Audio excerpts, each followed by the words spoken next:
मित्रांनो, आयुष्यामध्ये जर कोणतीही गोष्ट करायची असेल ना, तर त्याचं नियोजन फार आधी लावावं लागतं.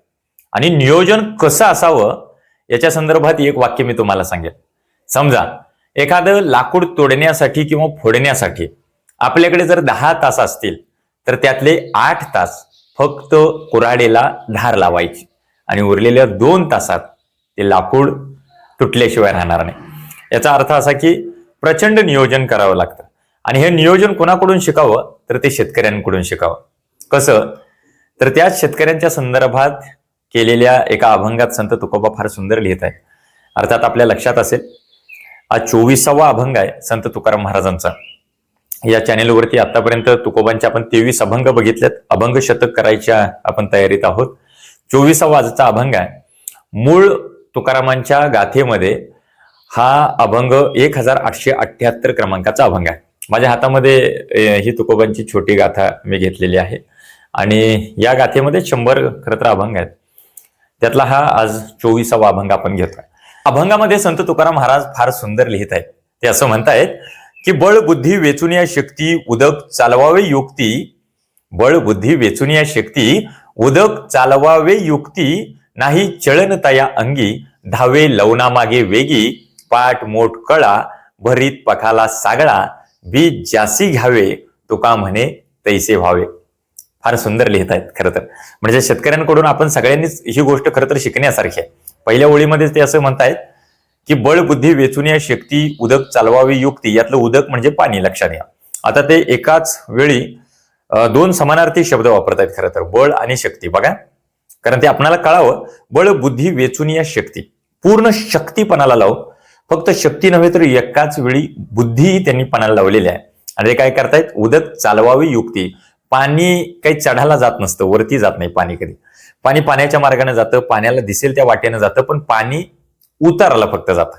पाणी उलट येत नाही कधी, पाणी ते फक्त उतारला जात राहतं. आणि त्यामुळे शेतकरी फार चांगली आयडिया लढवतो त्याच्या शेतामध्ये. शेत काही एका लेवलचं असू शकत नाही, बरोबर आहे का. शेताची लेवल वेगवेगळी असू शकते. म्हणजे काही ठिकाणी चढ आहेत, काही ठिकाणी उतार आहे, काही ठिकाणी फक्त लवण असतं.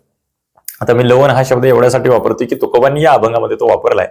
आणि गावाकडे तुम्ही कुठेही गेला तर फार एखादं कुठेतरी असं उताराला शेत असेल, आपल्या भाषेमध्ये डबऱ्यात असेल एखादं शेत, तर लोक म्हणतात की एक आमचा तुकडा आहे तो लवणात आहे, बरोबर आहे का. तर ती लवणातली शेती आपल्याला सगळ्या शेतकऱ्याच्या पोरांना ते माहित आहे.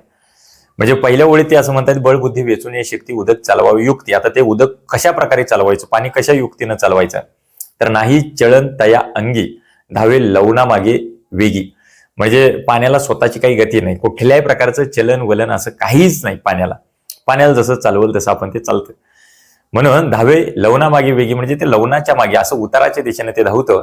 आणि म्हणून शेतकरी काय करतो, त्याच्या शेतामध्ये पाणी पुढे जाण्यासाठी ते लवण तयार करतो. समजा नाही लवण तयार केलं आणि भरपूर पाणी जर आपण शेतामध्ये सोडलं त्या वाकुऱ्यांमधनं, तर काय होईल, अखंड शेतामध्ये पाणी विस्कळीत होऊ शकतं, वेडोवाकडं होऊ शकतं, अख्खं शेत पाण्यानं भरू शकतं, बरोबर आहे का.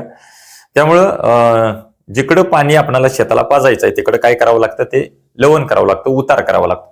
समजा पाऊस जरी पडला तर पडत्या पावसाचं ते पाणी पूर्ण वाहून जात नाही, कारण शेतकऱ्यानं व्यवस्थित त्याच्या शेतामध्ये ते भोंडे तयार केलेले असतात, व्यवस्थित केलेलं असतं, वाकुरे तयार केलेले असतात.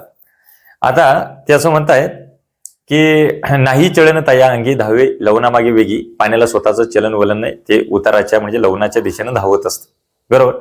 तर पुढच्या ओळीमध्ये फार सुंदर लिहित आहेत तुकोबा की पाठ मोठ कळा, पाठ मोठ कळा भरीत पखाला सागळा. म्हणजे आधी पाठ तयार करायचं, त्याच्याशिवाय पाणी पाजायचं नाही, आधी पाठ तयार करायचं.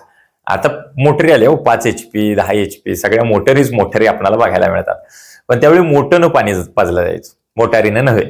तर मोठ ही बैलांना झोंपलेली असायची आणि पखाली म्हणजे ते पाणी ज्या कातडीची पिशवी असायची त्याच्यामध्ये ते भरलं जायचं आणि ते वरती विहिरीवरती जे माचाड असायचं त्या माचाडामध्ये सांडायचं. आता हे मी डोळ्यांनी कधी बघितलेलं नाही, पण मला सगळं माहित आहे, कारण मी बहुतांशी माझ्या आजोबांच्या जवळ बसलो. आजोबा ते बैलानं ते मोठ्यानं पाणी पाजायचे. आज आजोबा हयात नाहीत, पण बऱ्यापैकी मी ते मोठ्यानं पाणी पाजल्याचे अनेक किस्से ऐकले.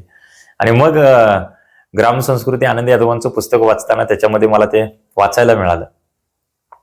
म्हणजे वाचलं पाहिजे आणि त्या जुन्या जाण्याच्या लोकांच्या संपर्कात राहिलं तर हे कळणार आहे. तर मोठ्यानं पाणी कसं पाजायचं ते सांगतायत. की पाठ मोठ काळा भरीत पखाला सागळा. म्हणजे मग पाठ एकदा तयार केला की मग मोठ असेल किंवा पखाला असेल हे सगळं मग परत तयार केलं जातं आणि त्यानं पाणी पाजायचं असतं. शेवटच्या वेळेत मग तुकोबा असं म्हणतायत की बीज ज्यासी घ्यावे तुका म्हणे तैसे व्हावे. आणि मग हे सगळं एकदा तयार झालं की मग त्या शेतामध्ये जे बीज पेरले त्या अनुसरून त्या ठिकाणी पीक येतं. म्हणजे एवढं मोठं करावं लागतं शेतकऱ्याला. उगा नाही म्हटलेलं वावर इज पॉवर. कारण फक्त वावरात पॉवर आहे असं अजिबात नाही, तर वावरामध्ये राबणारी जी माणसं आहेत, वावरामध्ये काबाड कष्ट करणारी जी माणसं आहेत, त्या माझ्या शेतकऱ्यांमध्ये प्रचंड पॉवर आहे. शेतकरी हाच मुळात पॉवरफुल आहे आणि त्याच्यामुळे वावर इज पॉवर लक्षात ठेवा. म्हणजे हे जे पुस्तक आहे संत तुकोबांचं, यातला आजचा 24वा आपला अभंग मूळ गाथेमध्ये 1878 क्रमांकाचा अभंग आहे, तो आपण पाहू शकता. आता शेतकऱ्यांनी फक्त हे या अभंगातनं काहीतरी घ्यावा धाडा असं अजिबात नाही आणि हा अभंग शब्दशाच आपण घ्यावा असं अजिबात नाही. तर आपल्याही आयुष्यामध्ये बऱ्याचदा आपल्याला असे उतार तयार करावे लागतात, उताराने काही गोष्टी सोडाव्या लागतात आणि मग ते जास्त वेळ साचून राहत नाही. ते साचणं म्हणजे इथं म्हणतोय मी, मेंदूत मनावर कसल्याही प्रकारचा ताण ठेवायचा नसेल तर काही उतार आपल्याला करावे लागतील. मग कितीही मोठा पाऊस पडला, कितीही मोठं धुवांधार असं संकट आलं तर ते अजिबात आपल्या मनाची मात्र विचित्र अशी अवस्था होत नाही, ते टिकून राहतं शेतकऱ्याने तयार केलेल्या शेतासारखं. म्हणजे आजचा अभंग आपल्याला कसा वाटला, या अभंगातनं आपल्याला काय कळलं ते आपलं मत मला कमेंट थ्रू कळवायला विसरू नका. अभंग आवडला असल्यास निश्चितपणे लाईक करा आणि पुढचे सगळे अभंग या चॅनलवरती पाहण्यासाठी विक्रांत पाटील स्पीकर या ऑफिशियल युट्यूब चॅनलला आपण सबस्क्राईब करा. शिवाय याच अभंगांची आपण प्लेलिस्ट सुद्धा या चॅनलवरती तयार केलेली आहे, ती प्लेलिस्ट आपण निश्चितपणाने पाहू शकता. मनापासून धन्यवाद.